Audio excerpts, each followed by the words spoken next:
Welcome to Her Fantasy Football, the Combine Edition. Make sure to hop over to Blog Talk Radio /Her Fantasy Football and sign up for our podcast and on iTunes. If you would like to see what we are up to between shows, subscribe to us on herfantasyfootball.com. And if that's just not enough of us, please reach out to us on Twitter at HerFantasyFB or on Facebook /Her Fantasy Football. I am your host, Courtney Kirby. And I'm Ashley Williams. And I'm Brandon Lee. Buckle your seatbelts. This show is full of opinions, exciting news, and people that, we probably won't draft. It's awesome. The Combine, where college athletes show the NFL what they can do for them or what they can't sometimes. The 40s is kind of my favorite. Yeah. I actually liked all the faces they make. There was actually someone did like a collage of the faces from the 40. It was pretty awesome. I was like, wow. You know what? As a former sprinter, I'm offended because we all make ridiculous faces, and I don't want somebody collaging all the ridiculousness of what you look like when you're running. No. Terrible. I mean, hilarious, but terrible. Terrible. You know what? I'm making these faces, and that's going to be the freeze frame on YouTube. It is.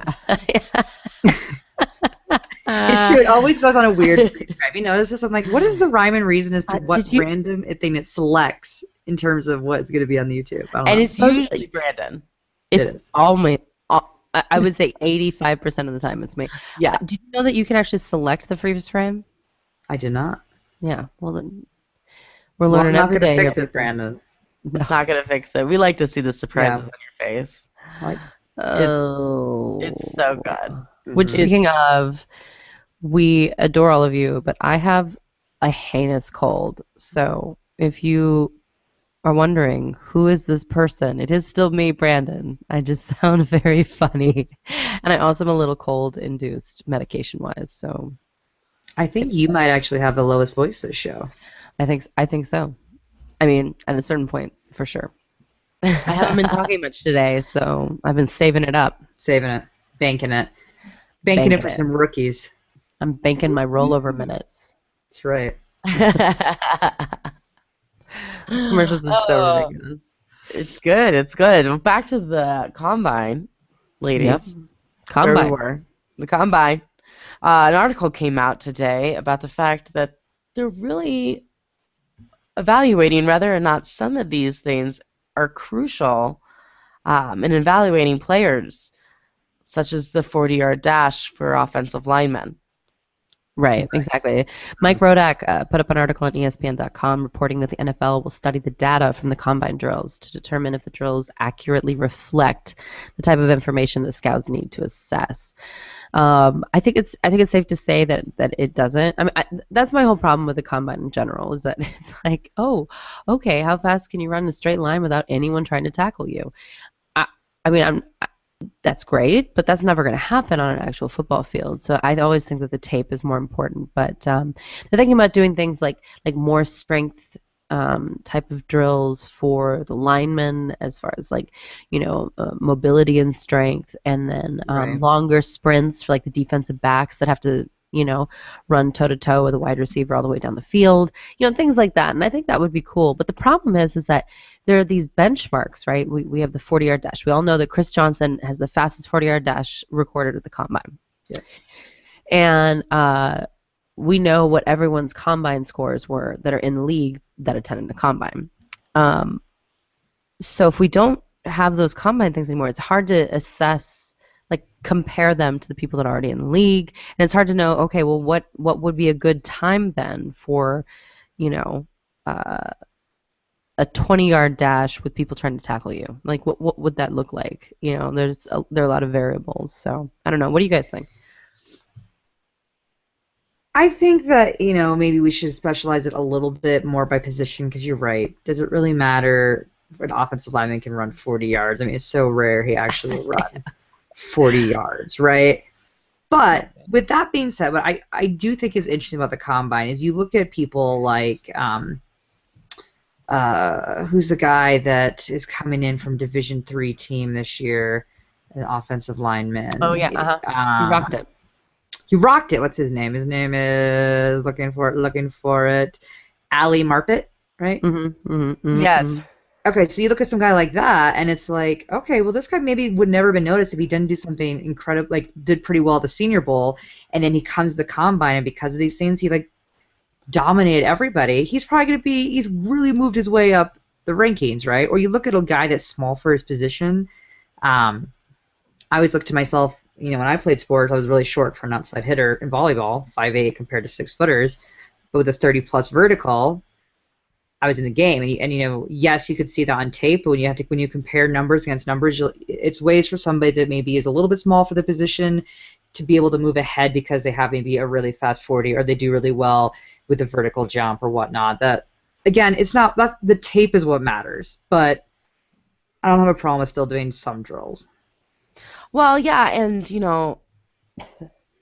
that's exactly what the Combine is for me, is to see people that you didn't see before, or people that you saw before, but you really, you get to know them, and I think that to me is what is exciting, that, J.J. Nelson's the fastest at the 40 this year, but he's only 5'10", and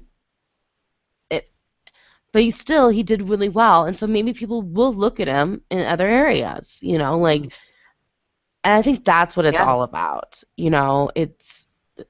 it's about really looking outside those top 10 guys in each position. I think you're right. And making sure people are working out. I think too, it's just making sure people are staying in shape. Yeah. It's like, oh, you did have a 4.48 and now it's a 4.57.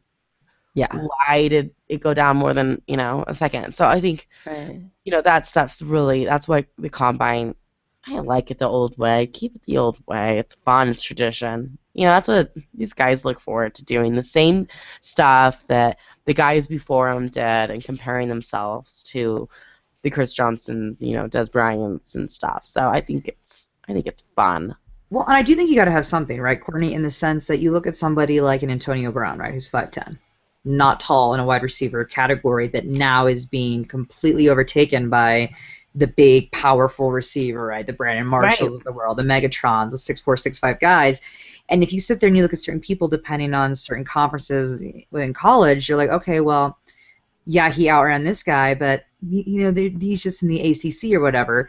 But you put him directly in the Combine, you see them up against other big receivers, and they're doing their different routes, they're doing their different passing drills, and it's a more of a direct comparison than when you only have tape. And sometimes you do need a bit of a comparison. And to be honest with you, part of it's also just for the media day for some of these big guys with like Jameis Winston, where we have to go on and on about how his weakness of his throwing or whatever. It's like, really? We all know this isn't going to actually impact where he gets drafted right now. I mean, come on. No. Yeah, this no, is part of it's the hype for the crazy. NFL in the offseason, right? Well, it's interesting that you said that. Like, actually, there was not one tight end at the Combine that was under 6'2". It's crazy. I mean, Wow. the size is such a huge thing now. So, yeah. I mean, Size has always been important to me, but I mean, I'm happy. I mean, this is the male beauty pageant. I mean, absolutely. In spandex, right? And I love the outfits. It's so their bad. pants and run and The jump. outfits are bad. The outfits are bad. They're not nice. Put you in skin tight outfits and And just run tank and tops. jump. Yep. Tank tops. Run and jump and pump. Yeah. Wow. Bench presses and. So good. Yeah, I actually really do enjoy. See, the bench press is actually really fascinating to me. I love it. I don't know why the bench press, but there's a big disadvantage for guys with long arms, right, with the bench press, because it's really hard to get the proper form and to get the lock that you need to get your high counts. But NFL-wise, you want guys with long arms, right? You want these guys to be able to create as much space as possible, but so you're looking at, oh, well, he did 30 reps. Okay. All right, well, the other guy did 25, but does that really make that much of a difference if the other guy's got more of an arm spread, like wing spread? No. You want the guy with the long arms.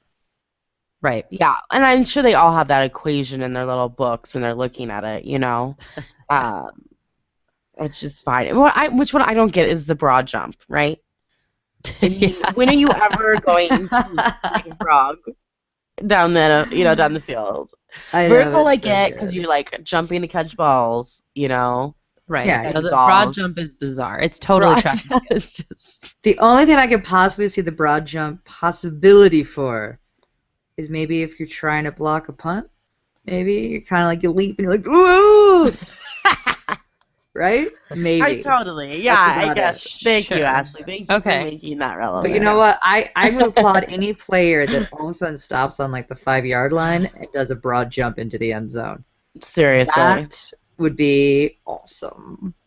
Challenge of 2015 right there. Challenge, Her fantasy 2015. football is challenging anybody in the NFL who will stop before the end zone and do a large broad jump. Yep.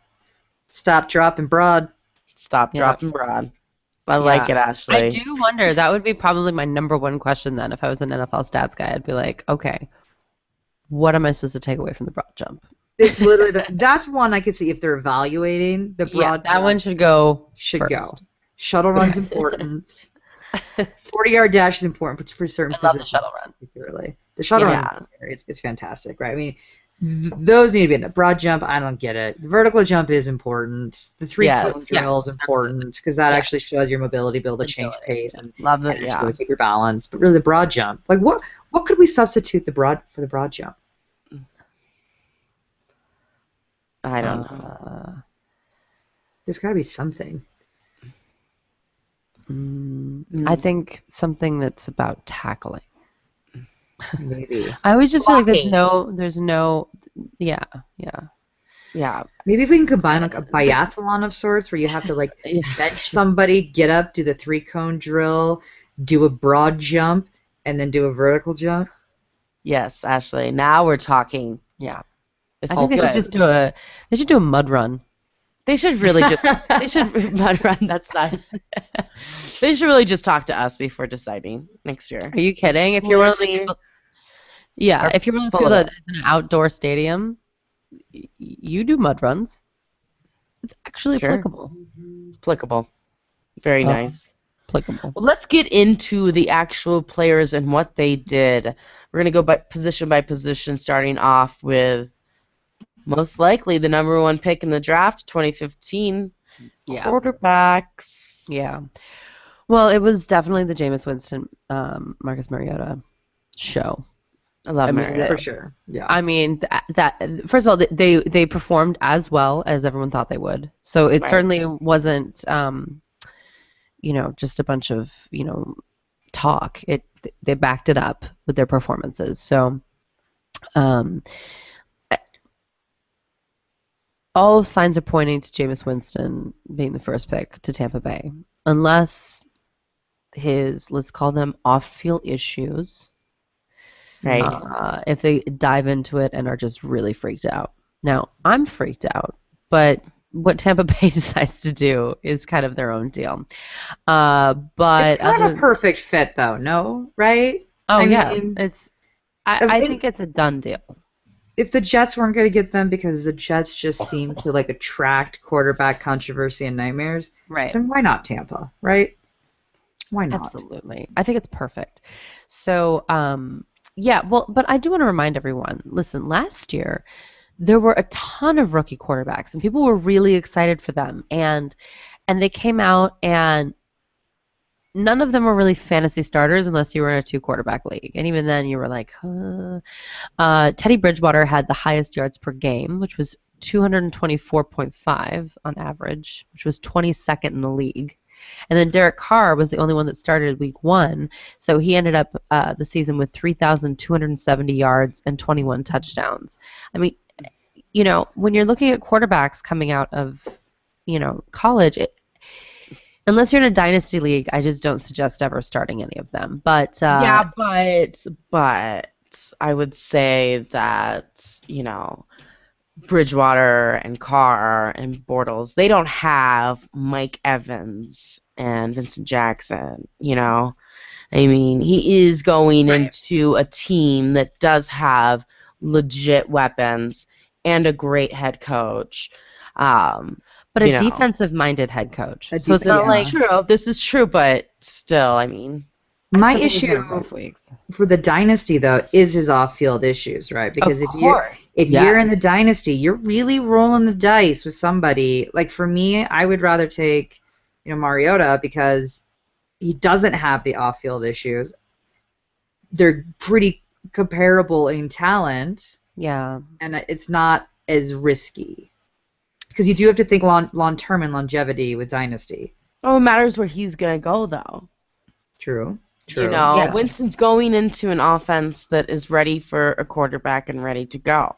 Well, but they don't have a run game. They don't have a great line. No. And The line has to they do have to draft and do some major free agency on the line. Yeah, I do agree with that. So But- it's not an ideal situation, especially with a defensive-minded coach. I think he's going to need more development than what people think. Right. In fairness, FSU does have the closest NFL style play to make him Yes. more ready than most in terms of quarterbacks coming into the NFL. So Right. that is a plus. But you are right. Any rookie quarterback, it's faster. It's bigger. I mean, these linemen can do 40-yard dashes like no one's business. You should only see the NFL defensive guys broad jumps people. Yeah. Right? But it's a different ballgame. So, I mean, people can say, like, oh, but he played at FSU. So that's still college ball. This is pro. So, I mean, it's faster. I need to see what Tampa Bay is going to do on all of the fronts where they have holes before I would get excited about Jameis Winston there. Well, This free year. agency comes into play. Yeah. Right, exactly. But that offensive line needs an overhaul. They don't have a run game at all. And they're not going to be able, if they get Jameis Winston at 1, they have to wait all the way till, pick 64 to get a lineman. They're not going to get a good lineman then. You know what I'm saying? So, we just have to let that go because all of those offensive linemen go so quick. So, but yeah, I mean, listen, Marcus Mariota, he could go to Tennessee. Some people think that Tennessee really likes Zach Mettenberger. I don't know. Yeah. I'm convinced Tennessee on that. knows. Tennessee never knows what they like or want or need. I know. They already broke Jake Locker. I don't know. I don't know. So he might go there. If he doesn't, he'll probably go to the Jets. And I like whoever goes to the Jets. And I'm having a hard time not believing that Marcus Mariota is going to drop to the Jets. I think that people are going to trade up to get him. But I think the Jets are really interesting because, as you know, I'm maybe the biggest Eric Decker fan maybe on the planet. I just feel like the guy made Tim Tebow look good. He almost hit 1,000 yards with Geno Smith and Michael Vick throwing the ball. That is magic. Yeah, I mean, really. So I think that if he gets a decent quarterback, it could be very interesting. So depending on what they do in free agency as well, I'm interested in that job. And as far as that is concerned, so basically, we know that those are the top 2 guys. Below that are a bunch of kind of like stuff that I don't know if any of them are going to play, to be frank. So, what? Oh, here we go. I'm getting lost in my cold haze. We're all with me. We're all with me. We're all with you. me. Okay, great. So there's this guy named Brett Hundley from UCLA. He needs to have a good pro day because he had a lot of buzz going into the combine, and then he didn't throw exceptionally well.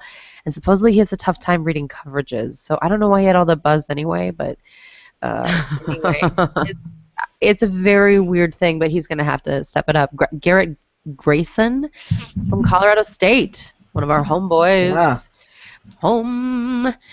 He had a great tape.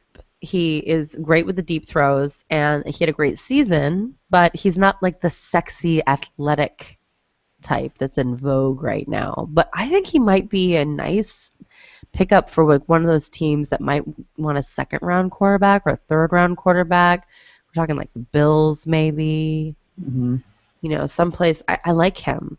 Also, Nick Marshall from Auburn did extremely well on every drill. But here's what's really interesting. He's trying to convert from being a quarterback to a cornerback. Nice. Okay, I like it. Yeah, which I think is interesting. So, anyway, just putting that out there. And then Bryce Petty. Have you heard about this guy from Baylor? He was interviewed. So he's getting a lot of buzz. he engineered a 21-point fourth quarter comeback against TCU last year, and that's where he kind of Right. Yeah, I burst saw on the the game. Yeah, yeah. So he's a big leader. Like everyone really likes his intangibles. He's constantly improving. And then they were like, he was interviewed and he said that he thinks he should be the number one pick. I like that. He's got moxie. They all say they should be number one, right? Like tell me which guys, like, where do these should go in the draft? He's like, you know what? I really feel like I'm like a 42nd pick. Yeah, I feel like I I'm a think- mid-second rounder. I just feel really good about it. Yeah, I feel really good. No, I want money. I want to be number one. Yeah. Because if you're a quarterback and you don't have at least that, hypothetical ego of, Right. yeah, I'm a first-round pick, a team would be like, you don't have confidence if you think that you're the third best quarterback in this draft. Right. You know? Yeah. I like him though. Have you guys heard of this Brandon Bridge? Mm. He came from South Alabama, which, by the way, he and tight end Wes Saxton were the first two players from South Alabama to ever get an invite to the combine. That's exciting. Yeah, Very so it's nice. really exciting. He's originally from Canada, and he actually had a pretty nice combine. So, and then there was an article in the Bleacher Report about Chris Bonner. Have you heard of this guy from Colorado State Pueblo? I'm all about Colorado, guys. It's a lot All of about it. Colorado today. He actually wasn't invited to the combine, and people were really surprised because he is 6'7" and a boxer. So he's like light on his feet. He's being compared to Joe Flacco. He's working out like crazy. He's going to be at Pro Day for San Diego State. But he's someone to watch. And I think if you're in a dynasty league, if he gets picked up late, he would be an interesting late round guy to hold on to because at that size with that like kind of athletic talent, I feel like he'll Agility, get a mobility. chance somewhere. Yeah, Somewhere. Yeah. someone will give him a chance. So if you're in one of those like very deep dynasty leagues where you're looking for something where everyone gets drafted, right? You have every single Mhm. player possible. I would definitely look at him. I'm very interested in him going in, and he has some really good press people. I mean, there's a whole huge article on him. You can see his tape. So he's got a little air behind him. I like it. Yeah. Yeah. Quarterbacks will be interesting. Obviously it's the main two, and then it's Mettenberg. But we'll see. I mean, it'll be quick. It'll be quick. What about running backs? Well, I want to say Brand's saying it first. We've had the whole surgence of basketball players at tight end. Brand has now thrown out boxers for quarterbacks. Yes. Make it happen. Make it happen. happen. Footwork, Mhm. people. Footwork. Right, fancy Mhm. footwork. I like that. Running backs. This is one of the positions that people say is actually pretty fairly deep this year. And I'm a little surprised because, again, maybe the former sprinter in me is a little bit weirded out by this, but Jeremy Langford was the fastest 40-yard dash. I know we've been ragging on the 40-yard dash, but it is certainly a matrix for running backs, right? Because once you break out in the open field, you need to be able to run. Was a 4.42, which I find odd as the fastest ever was Chris Johnson at 4.24, which is a huge difference. People who don't know, there's a big difference between 4.24 and 4.42. So Yeah. But 4.24 is not human. it's not human. But honestly, like when you talk about like the fastest guys, they're in like the 4.3 range, right? 4.3 is usually like 4.33 or whatever. I think what did Nelson do at 4.33 this year? Something like that. Yeah, it was 4.33, yeah. So 4.42 as the fastest. And then what's weird is what the 1, 2, 3, 4, fifth guy down ran at 4.5. 4.5 is like not considered even really fast. So I find this very interesting. But anyway, on to the actual players. What I did like is my favorite thing is, because we talked a little about drills, is actually the off-tackle reaction drill. This is actually useful. So like we were saying, they were evaluating just the general one drills that everybody has to do, but then they break in their positions, right? And these are where the more important drills happen, because this is where it gets a bit more detail-oriented for what they actually need to evaluate. So like in this case, they do like a two-point stance. They take a ball from a coach. They run over some, different group of bags, and then there's a guy standing there with this essentially kind of like a body bag, and he moves it one way, and you have to run the opposite direction, and then accelerate down the field. And so, to me, this is an actual useful drill to evaluate a running back. Again, more so than the broad jump.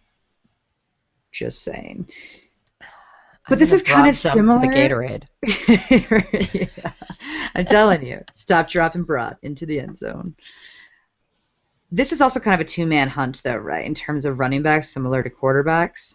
Yeah. Really is coming down to Todd Gurley and then Melvin Gordon. These are kind of your top two guys. So Todd Gurley's out of Georgia. He didn't participate in the combine, which is interesting. So you may remember him. So he tore his ACL after coming back from a 2-game suspension. He was part of that whole sports memorabilia scandal. Do you remember this? Yes. Yeah. Yes. So that was him. So I mean, he technically would have been in like that kind of Heisman talk, but nothing really came of it over torn ACL and suspension, so that didn't really happen. But because of injuries and and other running backs in Georgia, which is actually really interesting, Gurley only played 40% of offensive snaps, which is kind of odd, as he's basically considered one of the top guys in the league. But in this day and age, and we're talking about overworking people like DeMarco Murray and whatnot, that actually might be advantageous to teams when they're looking at him in terms of the wear and tear. Right? Yeah. Which is really interesting because he's still, is one of the highest rushing running backs for Georgia, and Georgia is always been known as a running back powerhouse school, right? So it's a really interesting situation. But when it came to the combine, Gurley reportedly wouldn't let the team doctors check his knee out. Huh. Which is interesting, right? So they do these medical checks. And what's weird about it is that he's going to have to do a medical check. And now you're just kind of putting like weird suspicions into their mind, right? So either he must really not be close to ready to where he needs to be, and he's just hoping to buy himself a little bit more time, thinking that if it didn't check out as much as he would like here, that then his stock would drop, and he's like, I just need a few more weeks, and maybe it's going to heal. I don't know. So there is a little bit of interesting talk there. Or he's like totally ready to go and he's embarrassed of his performance. Well, he didn't perform at the combine. Your knee looks good, man. Why aren't you performing? What's going on, buddy? Yeah.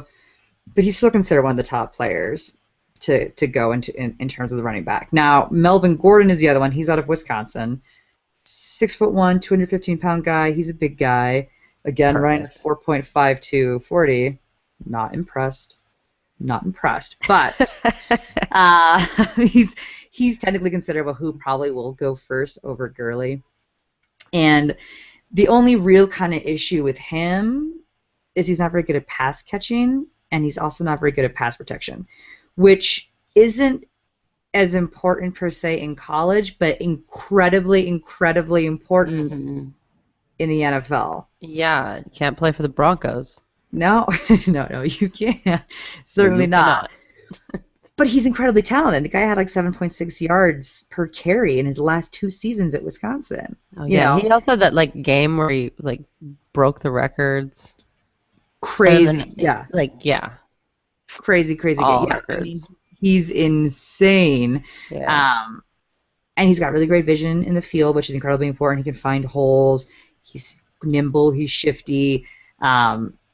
He's really good. But another issue here is that 19.2% of his carries resulted in 0 yards or a loss. Bad stat. But what can you do? He was a runner-up for the Heisman Trophy. People clearly aren't that concerned. He probably will be the first running back to go, so don't be surprised with that. And he's got a really great laid-back personality. The game you're thinking of, Brand, is Nebraska, where he rushed for 408 yards in one game. Right. Yeah. That was unbelievable. Crazy. Yeah. So he'll be the first to go. It's really kind of a game between him and Gurley in terms of who's going to go next. Other runners potential like Duke Johnson. He's from Miami.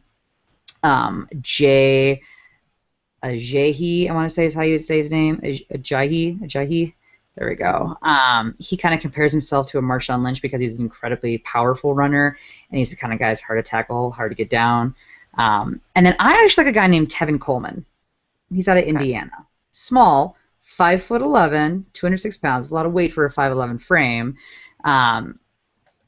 He had 15 touchdowns, averaging 7.5 yards per carry.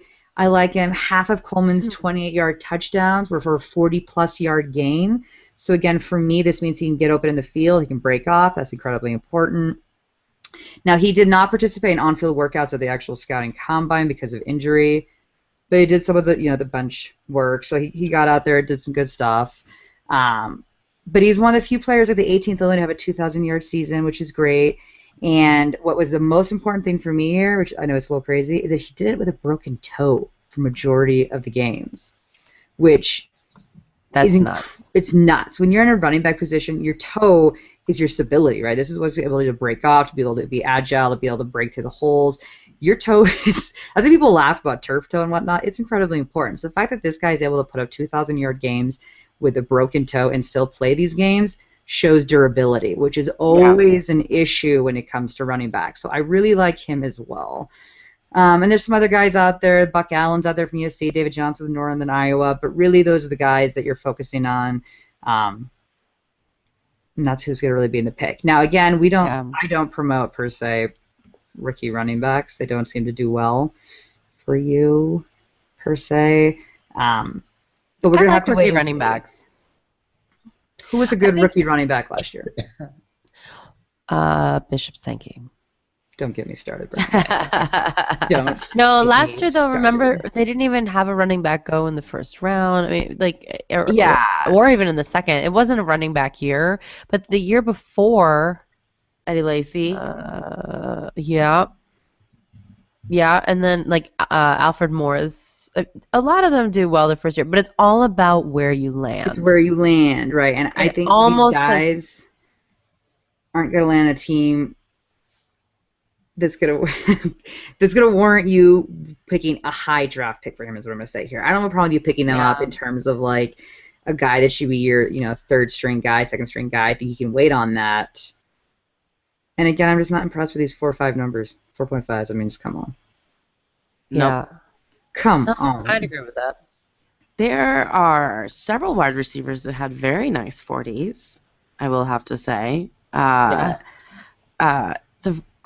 I felt like the wide receivers, they really showed up. I thought they did really well. I'll start off with the most controversial.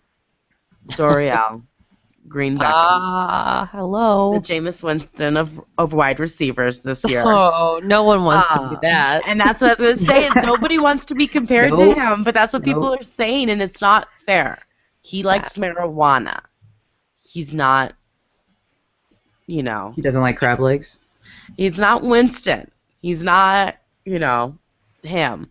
He just likes marijuana. So he, too, is a big off-the-field issue, and it's not just like Winston where he missed a half a game. It's, he missed last year. So he did play for Missouri. Right. He did play for Missouri, got transferred to Oklahoma, and then Oklahoma decided just not to play him. He was arrested in 2010, then again in 2014. 2014, he had a pound of marijuana in the vehicle. That is so obscene. A pound of marijuana. Right. I'm going to Jamaica next week. Yeah, it's not Dwayne. I'll let you know. It's not Dwayne Bowe smoking a joint. It's like a pound of marijuana. A pound. It's right. That's crazy. And it's second offense. His first one was when he was a freshman. So it was a second arrest for it. So let me ask you, Corey, does anyone take a flyer on him? Well, with the whole Josh Gordon thing, it does make it a harder choice because, again, it's just marijuana. If Winston can go number 1 overall, why can't Green Beckham be drafted, higher than what people are projecting him? The part of the combine, right, is press conferences and meetings. They want to see how these guys can handle these questions and being drilled, right? Like, this is literally also a part of the combine, which is so fascinating to me. And they're like, oh, he really responded well. And I'm like, he's had months to prepare a statement. I would certainly hope he could say, the past is the past. I'm looking to the future. Yeah. Great. Way to really handle that. Yeah, but, I mean, what you can't overlook is that he's 6'5", 237 pounds. Like, you can't. Yeah, I mean, there's no question that he is legit. He did well. He didn't look like Yeah. he had a whole year off. I mean, he did well. He did I mean, well. I would draft him. I would feel like it would be a steal to get him where you can get him because he could be one of these freaks, you know? And to get him for a little less money, I mean, But Josh Gordon's a freak who's not going to play next year. that's right. And that's true. For Dynasty, I would be iffy. Dynasty, I could And see drafting maybe. I would be iffy to draft him because there is the possibilities he might not be playing a whole year.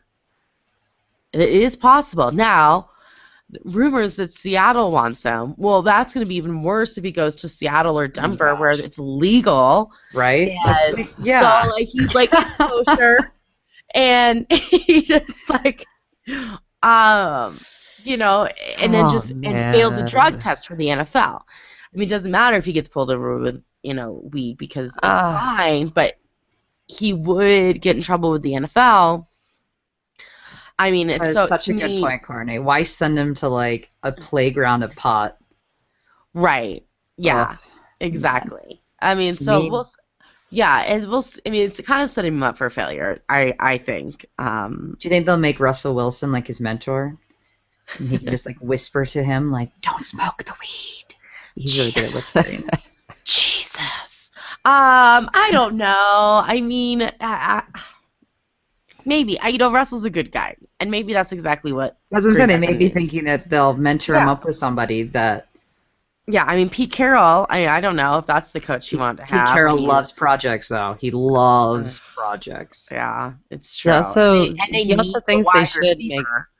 Yeah, Pete Carroll also thinks that they should take away the rules against marijuana. Well, of course he does. I'm sure he smokes. Just Well, it's one of saying. those weird things where it's considered because I'm like, how is it a performance enhancer, right? And Yeah, the logic is what? That you're more relaxed, so you're less likely to, I think, like, I want to say, like, strain a muscle. I believe this is what I have heard. Oh, I And thought I'm you were gonna like, say I hit feel your like wife. this is far fetched. This is It's a way to handle pain. It's not really. It's the same thing as that. Remember that antler, deer antler, or what have you?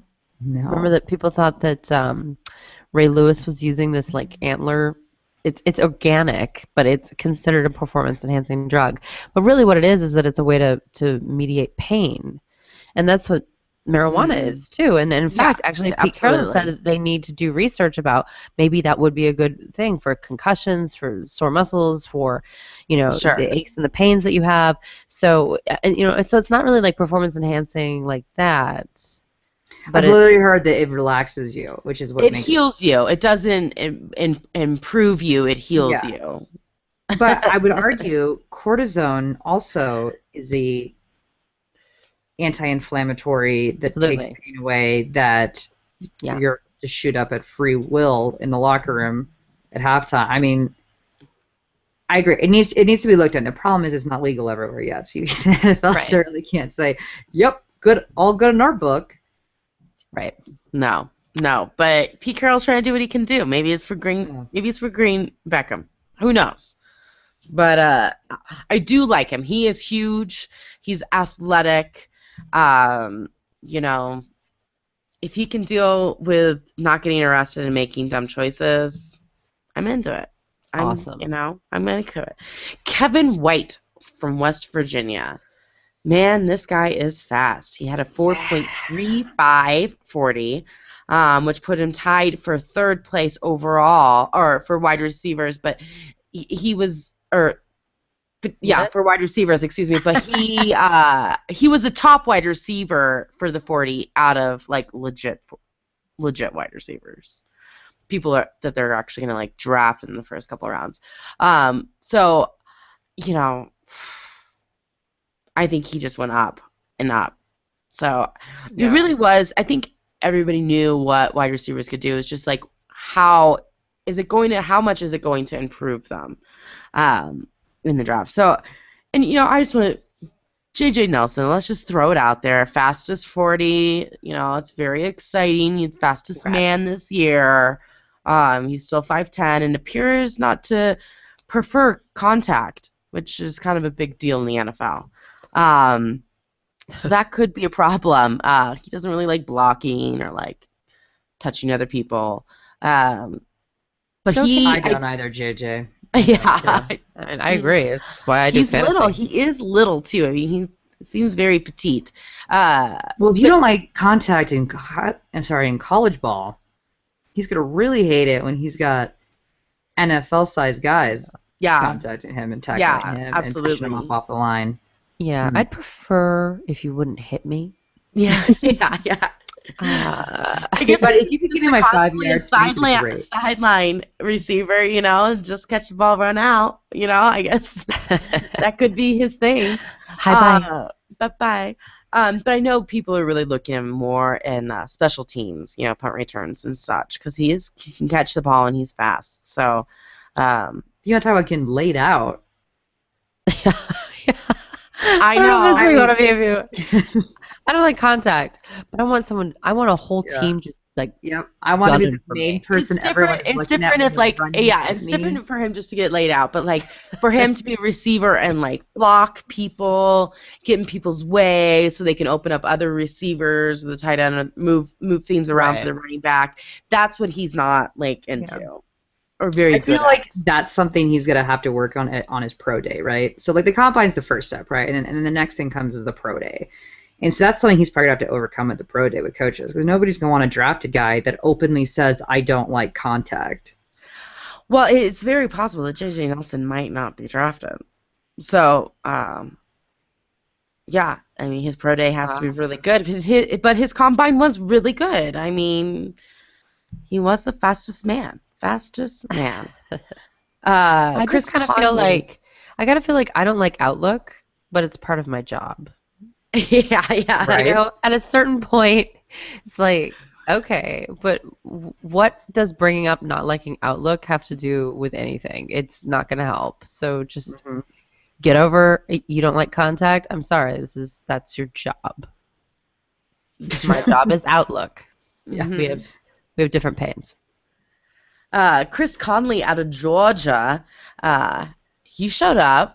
He showed up. That he proved to everybody that he should be on everybody's radar. 4.35 on his 40 and a 45-inch vertical jump. The 45-inch vertical jump was a crazy one to me. I was like, woo! Whoa. Yeah, that's a big. But it wasn't even that. Like in the other drills, he just was very impressive. He just looked NFL ready. On point. He was on point. I mean, for me, looking at him as an NFL coach, I'd be like, This is legit. This is kind of a dream scenario here with Chris, and I'm into it. I like looking at those drills. You're right, Ashley. It's the drills that are specified for your division or your position that really can make and break you. Especially those offensive and defensive linemen. They're like just. I love the one where they're they're on the ground and they have to roll up real quick and like. Yeah. So good. In their tank tops, 350 pounds. It's my favorite. Let's get to tight ends. Oh man! Once again, there's one guy who definitely is at the top, and it's Max Williams from the University of Minnesota, Golden Gophers. Minnesota, hats off to thee. His name is Max with 2 X's. Love it. This will be important later. Yeah, exactly. Black. He had a very nice combine. He definitely is the number 1 tight end. He looks like he could be Andy Dalton's brother. But supposedly, he's arrogant. Now, I like that. You can't name a kid Max with 2 X's and not expect him to be arrogant. It's the way it is. Yeah. So, but if someone in the NFL thinks you're full of yourself, that's hilarious. That's saying something. Yeah. Before they really know you and they're like, this guy's really cocky. I think if I was scouting tight ends, I would be thinking, could this be the next Max to remember?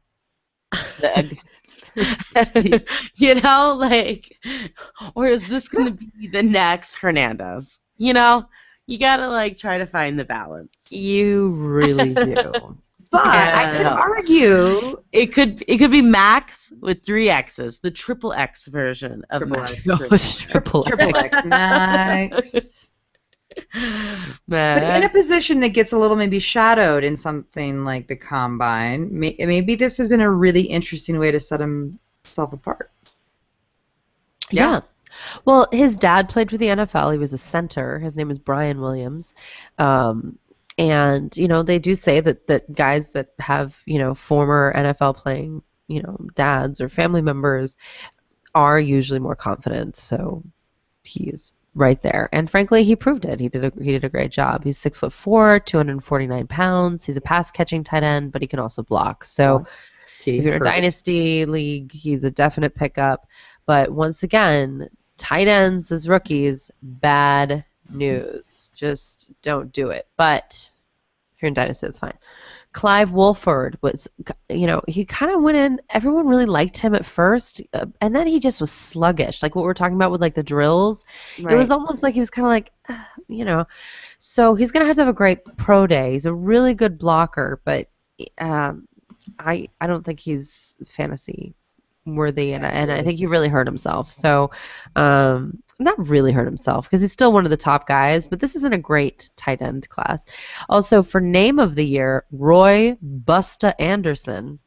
Woo! Busta! The tight ends. Maybe this draft will be rebooting tight ends, and tight ends will matter again. That's right. At least their names will. At least it'll be fun to talk about. He's from South Carolina. He's big. He's fast. He can catch the ball. And then he has a long, sad history of a recurring tricep injury. So that's sad. I love that. Yeah. I love that. Sorry, Busta.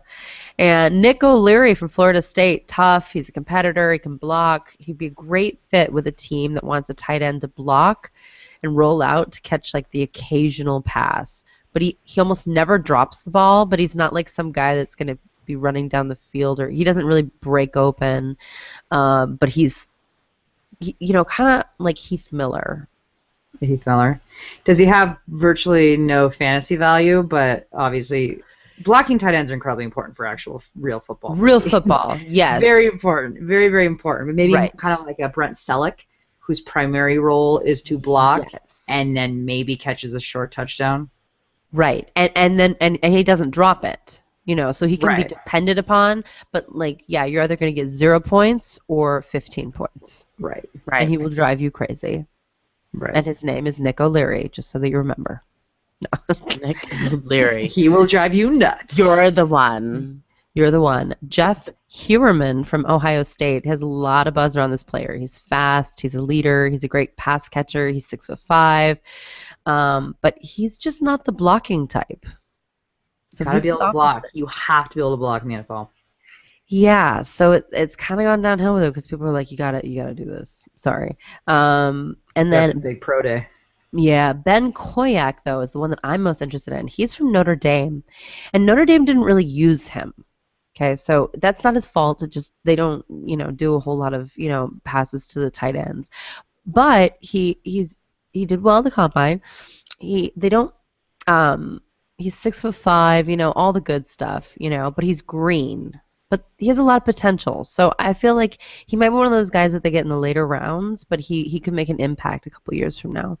And then, but I did want to tell you, so just as a reminder, Jimmy Graham, his rookie year, only had 356 total yards and 5 touchdowns. No one hears Jimmy Graham. But what I would say is I actually don't mind this guy's green, right? Because you look at some of these guys, like the Jimmy Grahams, the Julius Thomases, who played basketball and kind of were green. End of college fell into football, right? So I don't think that's necessarily a bad thing if he's got the physical skills. This is a great example of where combines are important, right? So you can see the actual physicality of this guy and say, okay, I can mold him. I can mold this to what I need it to be. I will say, if the Broncos take a tight end, and Julius is no longer with them, that is a tight end that I would feel confident in drafting as my second tight end because it's a tight end quarterback coach. It's a quarterback who likes to use his tight ends, and it's an already built offense. So I would feel okay in that situation. To draft whoever the Broncos draft. Yeah. Yeah. I think for sure Especially if it's Mr. Green. Mr. Green. Yeah. Yeah.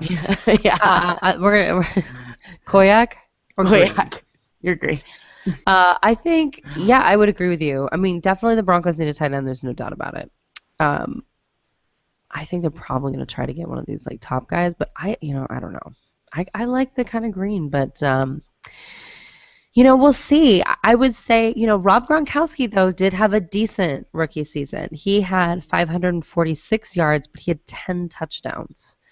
So, that's kind of the best you can hope for. Yeah, it's like tight ends. And tight ends aren't good anyway, like as a position. Right.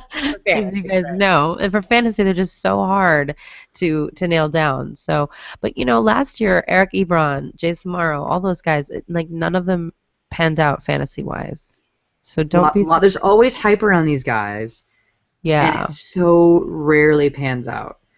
For whatever reason, it takes a long time for tight ends to transition to the NFL for fantasy purposes. So I would just say hold off, but these are interesting people. Well, I think part of that is because of the position. There has to be really good chemistry for a tight end with not only your receiving core, but also with the line. Because a lot of times your tight end serves as in addition to the line, right? In those blocking schemes, in those blocking plays, where he has to have a synergy with more players on the team or more units as a whole than most. And so I think a lot of times teams haven't figured out exactly how much they want to incorporate tight end. It's just a position that's kind of like an afterthought. Yeah. It seems like. And that's why, like Courtney said, I think that whoever the Broncos draft, go for it. Other than that, because the Broncos have a very specific need, and they have to have a tight end. It's not optional for them. Yeah, and Kubiak loves tight ends. So yeah, defense. It's the cornerbacks for me. I'm going to talk about all the cornerbacks. Byron Jones, man, what? He was the biggest story out of the combine for me. The man set a world record in the broad jump, which we don't care about, but it's back still to the broad. Amazing. Back to the broad. 12 feet 3 inches. What? That is 8 inches more than ever before at the combine. 8 inches. Yeah. It wasn't he demolished the record. He demolished the record. So crazy. And then 44.5 inches vertical jump. I mean, the guy, if you could see him, it's like he jumps his full length of his body almost. It's just like it's out of control. This man has legs like crazy. He didn't run the 40 because he's recovering from surgery. But on his pro day, he will be, I'm sure, running the 40. So I can. Do you even really care with a? I do, because I want him to get a 4.2 whatever. He won't. But how crazy would that be?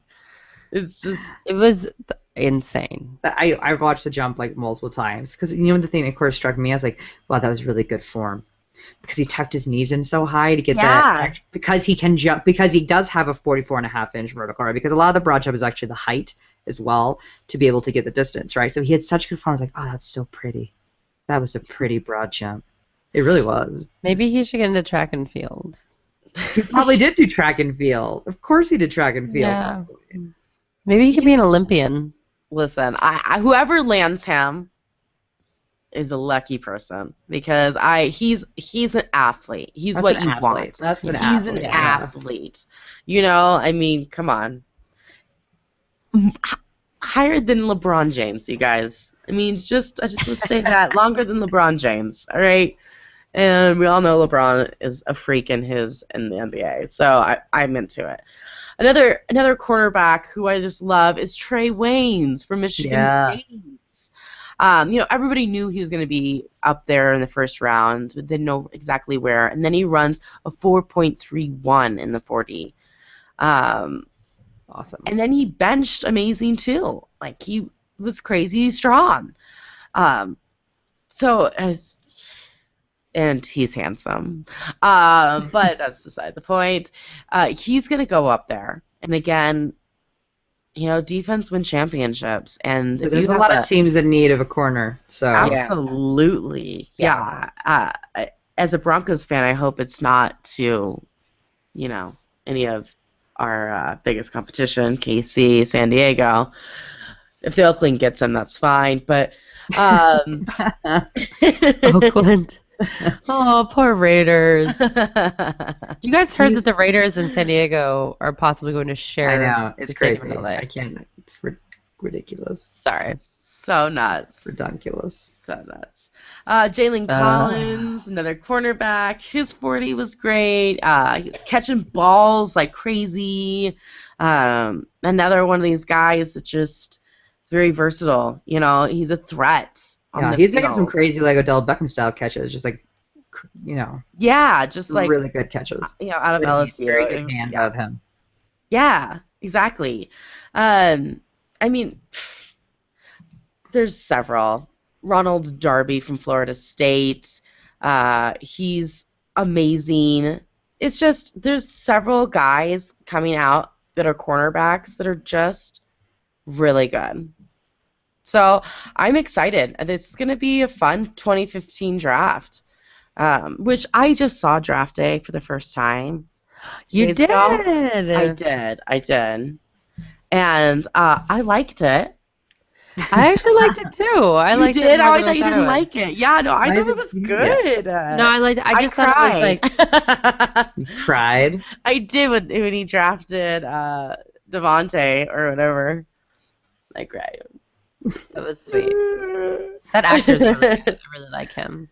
He is good. He was really good. And then I didn't know that Arian Foster was in it. Yeah. My husband would not believe me that it was him. He's like, no way, that's not him, because he's never really seen him without the beard. And I was like, honey, it's him. No way. I had to like pull up the cast and everything on the internet to show him, yes, honey, see, same person. It's Arian Foster. And he was good too with his 3 lines. Yeah. It was it was nice. I'm excited for this draft though. I just didn't like that the one woman is of course sleeping with the general manager. See, and I didn't mind that. But it's supposed to be a true story, no? Her job. No, it's not a true story. Oh, it's not? No. That person actually... Oh, well, that's No. tacky. That's tacky. No, I think she's married to her job. She has no life. She's just as focused on her job. And everybody knows that when you're just focused on your job, you tend to date people within your job, right? I mean, that just kind of happens because that's the only people you ever see. Makes sense to me. It's Kevin Costner. I would date him. I would have his baby. I need to see draft day to weigh in on this one. I need to see the movie. You gotta see it. Did you see Carson jumping out of his seat? No, I didn't. That's right. Brandon's husband was in the movie. Yeah. That's crazy. I gotta rewatch it now. When was the scene? At the draft. So at the draft at the beginning. The draft itself. Yeah, when they're doing crowd, when you see the crowd, you see him jump up. Panning crowd. Oh, fun. That's exciting. Yeah, That's exciting. Oh, awesome. Well, it was a good show, you guys. The Combine was exciting. Free agency starts on March 7th. Coaches can start talking after 4 p.m. Eastern Time. The first trades will be done. So it'll be awesome. We will do a show on March 12th, about all the NFL news. There's lots. Vince Young's back. Lots and lots. And about free agency. So until then, you guys, make sure you hop over to Blog Talk Radio /Her Fantasy Football and subscribe to us on iTunes as well. And on herfantasyfootball.com, we're still doing articles, you guys. So keep yourself updated with us. Subscribe to us so you can hear what we're doing. And chat with us on Twitter at herfantasyfb. Until next time, everybody, no more faking it.